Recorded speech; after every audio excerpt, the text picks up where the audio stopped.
Hello and welcome back to Him Reads as we continue with Son of a Witch, Southstairs 6. The room grew suddenly colder. Night was drawing in, and the rump clank of the wind hinted at the winter to come. Candle rose to draw the shutters close. The jackal moon was at its most self-satisfied. Soon the constellation would wane and its elements return to their ordinary, lonelier habits. She shuttered most of the windows for the first time, but she couldn't fix one shutter securely. A rope of ivy with a stem stout at forearm had grown across the corner. Candle took an extra sheet and hung it as best she could against the chill. When she came back to Liir, she became alarmed. She felt his brow. His skin was colder still, and his blood pressure seemed to be dropping. She wasn't suited for work of this seriousness. She had laid down her interest on the floor, determined to run and get Sister Cook or the superior mount. She found her way blocked. The figure stood in the way. Veil drawn to cloak the figure's candle to a reared back, startled. The veil dropped. It was only the elderly Mont, the senior biddy in its place, the one known as Mother Yackle. What was she doing here? "You can't leave," said Mother Yackle. "There's no one else to do what needs to be done." Candle picked up her dominion and raised it threateningly. Quicker than what could have imagined, Mother Yackle slid back in the windows and closed the door behind her and locked it. Candle jumped against the door and threw a shoulder against it, but the heavy thing was quarter sawn oak wood, hairwood, and crossbuilt. She couldn't waste time clawing at her fingernails. Liir was failing. She turned to the attention to the need of the room. Not raised in the arts of medicine, she didn't recognize much of what was found in the cupboard. A large mortar and pestle for the grinding of herbs, several fresh nibbled pens with sheets of paper, and a stoppered jug of ink for the making of notes, unguents of disagreeable viscodities, the body of a mouse on the bottom shelf, a few old keys, none of which fit the room's only keyhole. She sat down and played a few runnels in mischief mode to gain her oppression. She felt for his pulse again and brushed his hair away from the forehead. Even his scalp was cold. She took off her tunic and tried to wave it from the window, though she couldn't attract attention by yelling. Maybe someone in the kitchen would see her signal. The wind came up and took the tunic away, and that was that. At length, she relied on the fate that had provided for her. She took the cleanliest of the nibs and sharpened it further by training alongside the windsill. Releasing Liir's left arm from the splint, she prepped it up against a transept of the dominion, so his hand was raised in a salute. To the extent that she prayed, which wasn't much, even these environments, even at this drastic juncture, she begged for her hands to be steady. And then she tried Liir's bicep as she might her dominion.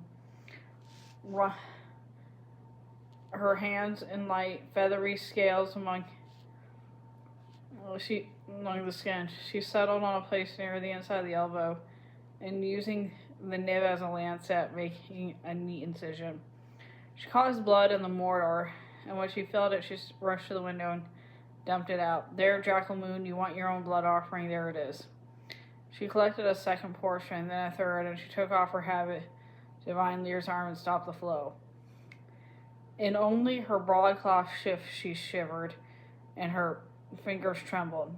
Nonetheless, she returned to her instrument. Her musical figures went wildly, but she kept on. After Glinda had gone, Commander Cherrystone took no more notice of Liir than he might a napping dog. He disappeared behind his newspapers, humming to himself. Liir sat on the stool, waiting. Something had to happen sooner or later. He watched the commander's well-trimmed nails hold the page, listened to various admonitory hums and clicks and editorial humps, breathed nasally. The caretaker soldier was a fit man, a calm one, and his lack of attention to Liir seemed suitable. What was hard to fathom was the commander's composure. It was under his command that Nora and her family had been abducted, yet he's so oblivious to Liir's contempt that Liir began to doubt himself. Maybe there was more to ruling the family of Kamiko that he had known. Not until the business day in the palace came to the end, when the dozens of civil servants left for their home, did the commander sit up. Your guide will be along presently. Ah, there he is. A handsome young man with a keen, guarded expression blustered in the room. Can't have you waiting more than a ticky-tock, have I? Witches, breeches, the palace staff gives you the once-over. Thought things would loose up once the wizard was abdicated. He shucked a jacket from his shoulders and slid across the desk. You noticed. Nice, huh? A clothier in the brick lane. Yes, that's black market munchkin sheep wool. I have nothing else. Feel the weight. You're a prettier penny to spend than a military man does, observed the commander dryly. She is not that young, and I am not that choosy. Conditions for a bargain. Bartered it mostly. Fuck. I'm hungry. This is the boy then. Got a crumpet or butter or roll anywhere? Cherry berry. This is Liir. You've got to take him below and help him as best as you can. I know we've waited on the other matter, so I don't pretend to expect you through your assistance. But do try. He seems a good sort. The young man shot Liir a glance. He looks so wet to be after that I'm down here. I suspect he is, said Commander Cherrystone, but all good things come to those who wait. And if you grow into a sexual nature before he emerges, if he ever does. Liir, this is Shell. The witch's brother? Liir felt he had to check.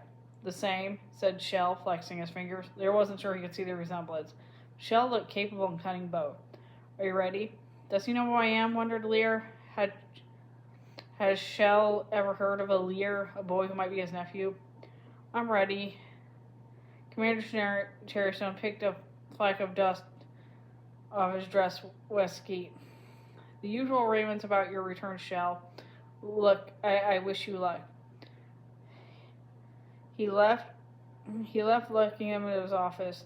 Shell looked at Liir more closely, and his nose twitched as if the scent of something. Then he shrugged and said, I'm ready for an ale. You ready for Southstairs? Liir nodded. Shell went to an installation of coveys for the sort of inter-office mail. Liir couldn't see how he fussed, down at what, but at a moment of the wooden wall slid under the track. Besides a plain door, and Shell had the key for it. Is where your Southstairs god's name? Asked Liir, pouting to the flight of steps that descended tremendously without benefit of railings into the gloom. Dunno, never thought about it. Let's go. I hope your thighs are good. Watch your step. Was your sister a martyr? Asked Liir, innocently as he could. Which sister? He answered, but before could reply, he continued, martyrdom implies a religious faith, and Nessa Rose had so much faith that no one else in the family could breathe. Elphaba affected a salty agnosticism. I don't know whether it was genuine or not. For me to consider the martyrs, I'd have to have faith, and I don't. Not in unicism, the faith of my father, nor in the other varieties that clot the counter with their hobbledehoy feast days. It took all the feasty dancing I could do not to be tarred a traitor by family association. Luckily, I have little interest in government. I'm rather good at dancing as it happens. Look, Liir, I prefer to save my breath. Shouldn't we not chatter like choir girls on an outing? Is that okay with you? Liir didn't answer. The wind siphoning through the slitted windows above made a sound that sounded almost like a spiral of music. He wanted to ask Shell if he could hear the strange effect, but he kept to his own counsel. They grew colder and colder as they descended. Soon Liir had to put out a hand, not just to feel his way in the gloom, but also because his leg buckled beneath him. The wall was damp. Here and there in soft clinging growth. Eventually, the sound of their steps began to echo, and then it was a clear light that was burning below. At last, they reached a stone floor from the end, several dark corridors ahead. Here I usually stretch, said Shell, showering Liir. Liir cleared his muscles as directed. When they were ready, Shell took a club from a pile to the floor and lit it from the torch affixed to the wall. Do you know the same? We won't have the rest of eternity together, she said. Light is helpful. These are the limbs of iron grow stock, so they burn for a good long time. If we're not going to stick together, how will I find my way out? I don't know. I suppose you're clever enough. Shell's nonchalance was cruel. Very emerged from here, only the guards. Liir tried to memorize all of everything, just in case, but he intended to stick with his guide, no matter what Shell might think about it.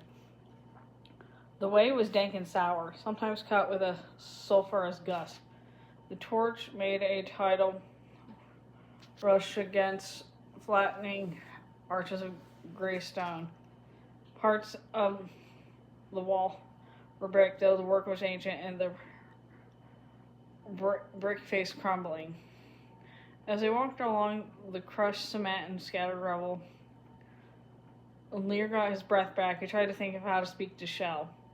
The man was in his late 20s, maybe early 30s, and a certain glass of fop, even. Liir, knowing himself a Reuben and knave, could see that. But Shell's eye was keen in his manner, variously courtly or casual, always suave. He was taller than Elphaba had been, sleek, or she had been spiky. As it happened, Liir had no time to ask questions. The path ended in a flight of shallow steps leading farther down. They were reaching the outskirts of Southstairs, not so much a prison as an underground city. Sound of carts and murmur of voices. Somewhere was playing a stringed instrument. Far away somewhere, someone must be cooking, where there was a greasy smell of rendered bacon fat and a hot griddle. The cowhand of mercy prepares his round. Shell swept his half left in the ledge. A curl of yellow plume bobbed in the gloom. Will you lead me to Nor? I promise to take you to the central register, but I have a few stops to make first. Shell patted the satchel on the shoulder. Some folks need my attention. It would be unthinkable to postpone their medication to rush you by first. You don't mind? Liir did. No, of course not. Around another corner, down a few more steps, and they came to the greasy waterway, not unlike the canals in Emerald City. Come on, then, if you're coming, said Shell, leaping aboard and abandoning Cane door. He seemed to be getting cheerier by the moment. At least the narrow waterway ran into a wider channel that curved beneath a high ceiling of rock face, supporter, and here with beams and buttresses.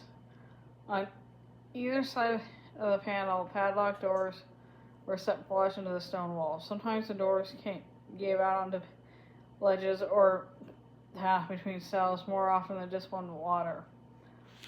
The stench and the noise grew. Before long, Liir and Shell passed with gray-colored laborers hauling buckets of supper one way, buckets of feces back. Don't you think a country kid would wrinkle his nose at rural perfume? Observed Shell, berthing in the candle dory. You'll stay and guard this. More than once I've had my vessel napped while I was at an errand of mercy. He opened the flap of his satchel and removed a small glass syringe with a urine color solution. He wiped the needle with a clean cloth and then tapped the plunger once to make sure it was her. Ripe and ready she is, he murmured. He looked sideways at where it is humbling to be able to those who suffer. With a practiced hand, he quickly undid the lock on the door and slipped through, closing it behind him. Despite his intentions to cling to Shell like a burr, Liir didn't have to follow the fellow, nor was he tall enough to peer through the small window high in the door. There was a gap at the bottom between the door and its wall. By sinking to the floor of the door, Liir could make the movements out of figures inside. Apparently, Shell had touched his torch in a wall stanchion. His voice sounded smoothly, even hypnotic. But the prisoner crouching against the back wall scooched her bare feet beneath her skirts. Shell's boots drew beneath he was standing flush against her. She moaned or whimpered, and her feet curled the farther under her skirts. Mercy was hard to accept, Liir guessed. Shell's feet rocked from toe to heel with a comforting rhythm, and his heel began on the floor. At the sound of someone approaching, Liir returned. "You, what are you lying here for?" a portly ape asked. A ring of keys dragging his knuckle was on the ground. He was wreathed in his own weather of cheap cologne, protection against the smells, and he wore a collar made of mangly ocelot fur. "I'm visiting," said Liir, "with permission of Lady Glinda. I'm accompanying a man named Shell, who was inside tending to the needs of the sick." "I'll say he is. He's sicker than most. But what Lady Glinda dictates means nothing down here. We're our own society. Have you a rite of passage from the Undermayor?" "We're on our way to get one, but Shell need to stop first." He seized to his knees. "I'll see to yours. Come with me." "I don't think I'd better." The ape insisted, and Liir repeatedly called for Shell, who emerged cross and agitated. "What are you bothering my boy for?" "Oh, he's your boy?" asked the ape. "You ever so surprised, Shell?" "He's under my care for the moment. Leave him be, Tuncle." "You'll give our Miss Serenity her weekly jab?" asked Tuncle, jungling his keys. Shell replaced the syringe. "You interrupt me. I'll go to the next." "He's a one-man festival of fun," said Tuncle. "I wouldn't get too close if I were you. It's fairly hot and bothered, all of the errands of the Mercy." Shell showed no signs of taking offense. "Clear off, Tuncle. You know the ropes. We're on our way to the Undermayor. We'll just take our time, that's all. You want a lift?" "Not on your life. I go once upside once a month, and I can find my own fun, Master Shell. I don't need your fancy imported sort." The ape spit in the waterway and let them go by. "Watch your back, lad." Making no effort to lower his tone, Shell remarked to Liir, "Tuncle, a collaborist, saved his own hide during the Wizard's campaign by signing on to bully his own." Still, his tone was neutral, as if this seemed a reasonable enough strategy. Liir asked softly, "How far are we to the Undermayor's office?" "A stop or 2 or 3, said Shell. "There's more than one would like my intentions, but I like to pick and choose, trying to be fair. I can't be all things to people now, can I?" He brushed his label and made ready to continue his missionary work. Liir didn't know how much time had passed before they finally reached the Undermayor's quarters. The Southstairs grew progressively warmer, stinkier, noisier, brighter, the farther in they floated. Shell made 2 or 3 more steps, always, it seemed, to tend to the young women. Liir could hear their voices, supplicating, sometimes weeping, once cursing Shell. But Liir couldn't see them, nor did he want to. Shell became more distracted as the hour passed, his bespoke clothes more disheveled. At length, however, they reached their destination. A foreman's cabin stood freely beneath the lofty ceiling, from which, in the stronger light, Liir could make out rock structures, strange candelabras of dripping stone frozen into place. The prison Undermayor was a sallow man, skin soft and bleached linen. He looked as if he had seen the sun in many years. Multiple rings on every finger, even his thumbs, like a fence for stolen jewels. His name was Chyde. "You're raising some up in the paths of righteousness, I see," he said cheerily enough to Shell. "I'm not used to thinking of you as concerned about the morals of the young." "One does what one can," said Shell. "I thought your motto was up. One does whom one can, but never mind that. You bring the news of the Starlight Goddess?" "Glinda's right. She's coping. The city's a mess there, but you've heard all about it." "You always have a special talent, though." Chyde located some beer and a few stale rings of fried catsipod. Liir declined, but Shell tucked in.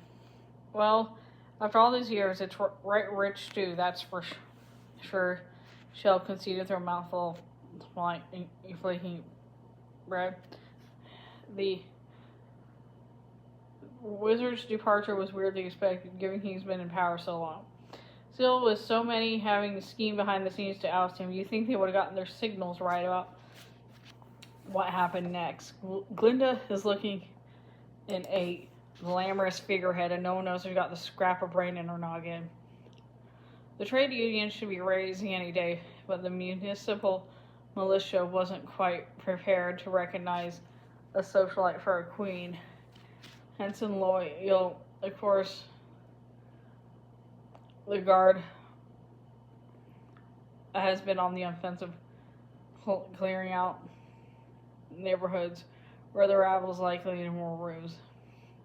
Glinda thinks it's time to urban revitalization. So it's an interesting time, a sweep of forces with everyone assessing the power over the others. Heads will roll, of course. It's merely a question of what in sync and who gets to laugh first and who's next, and whose laugh is cut off by the guillotine blade. And you'll be stealing in and out of the bedchambers of the wenches and the wives and the widows. The wives laugh neither first nor last, but they do laugh best. I live a quiet life down here, said Under Mayor Chyde to Liir. It's part of your dad's program of good works to fill me on the local gossip. I could go Southstairs if I trust a soul, but I don't trust a soul. And the minute the selfish bastards up there remember their relatives down here, if they ever do, I'll be hamstrung before morning and bled by noontime. I'll never felt I could leave my post. But especially not now, not if I want to survive these interesting times. He's not my father, said Liir coldly. Oh, I thought I caught a resemblance, said Under Mayor Chyde. Well, more's a pity. You're training at the apprentice, are you, Shell? Shell yawned and drained his beer. No, I promised Lady Glinda I'd deliver this spawnling to you. He's searching for a prisoner. We're all searching for someone, said Under Mayor Chyde in a drawl. People pay me to begin searches I can't ever manage to complete. He flashed his jeweled hands. Care to make a contribution to the exhibit, lad? He's not buying your silence or your service, snapped Shell. Go on with it, Chyde, or I'll report your business side to the authorities. Lady Glinda has an interest in jewels herself, as it happens. A more seemly interest. She might not like to hear her name, interrupted Chyde. Her name was Nor, said Liir. It's Nor. About 016, she was abducted by the Gale forces at the castle of Kiamiko out west in the Vinkus. I can't say the name sounds familiar, but we house an exclusive clientele, some of whom would like to keep a low profile. We respect their wishes, of course. Her father was the prince of the Arjikis. A crowned head. Well, if she's here, she must have one of those private suites. You haven't been to offer her particular brand of solace, Shell. Under Mayor Chyde snapped his fingers with a clink and said, Jibbity, bring me the 2 green ledgers. No worry. The Ocher ones if she's a Winky. She'd be young still, said Shell, or youngish. I do have some standards, Chyde. An elf with ears in the advanced state of decomposition appeared from a cupboard and scrambled from a rickety bookshelf. Thank you, Jibbity, said Chyde without inflection, and the elf returned to his cupboard and shut the door behind him when his job was done. You might remember the circumstances of her registering, said Shell. It was the same castle where my sister lived until recently. Oh, that Kiamiko. How could I say so slow? Chyde slid a pair of spectacles off his plate and slid it down his nose and said, My former wife, save her blessed hide, always said that I'm a big-hearted guy, you know. Everyone gets a story to me. And so I can't keep them all. My heart bleeds all. Part of our mail problems, but so be it. He glanced up over the top of his lenses and fastened on Shell for a time. I'm sorry for your sisters, though, Shell. Both of them meeting their ends within a short time Can't be easy. We weren't close, said Shell, studying his nails. Munchkin lands in revolt now that Nessoro is dead. It has to be said that she rolled with an iron fist for all her piety. Spare us the civics class. I'm in a hurry, Chyde, said Shell. Can I leave the boy here for you to finish with? Some poor windling just aching for your attention. I know. You're put together at last. What adult am I? Are you sleeping with your patients? He blurted out. I mean, patience, mused Chyde. Nice touch. I'm seeing to their needs, said Shell, without apology or shame. He patted the satchel. The comfort I supply is greatly appreciated, and of course they want to show their gratitude. What else does a lady in chains have to offer? She couldn't accept charity. It hasn't done in polite circles, so she pays what she can. I'm not so close to deny them a chance to show their appreciation. Seems like a fair exchange to me. I'm not sticking with him, even if he is my maybe uncle. Forget it. New plan needed. I'll improvise. You're disgusting, said Liir. I mean, literally, that's disgusting. You're disgusting. I can't believe it. It's monstrous. Oh, I need to be a good sight more ambitious. Make it monstrous. Shell laughed. Chyde, sometimes this week would be nice. Might as well leave him. I turned to another volume. Something is coming to light. Are you sure she's here? I'm not sure of anything, but this is the first natural place to start, I suppose, said Shell. He stood and smoothed down his clothes and offered his hand to her.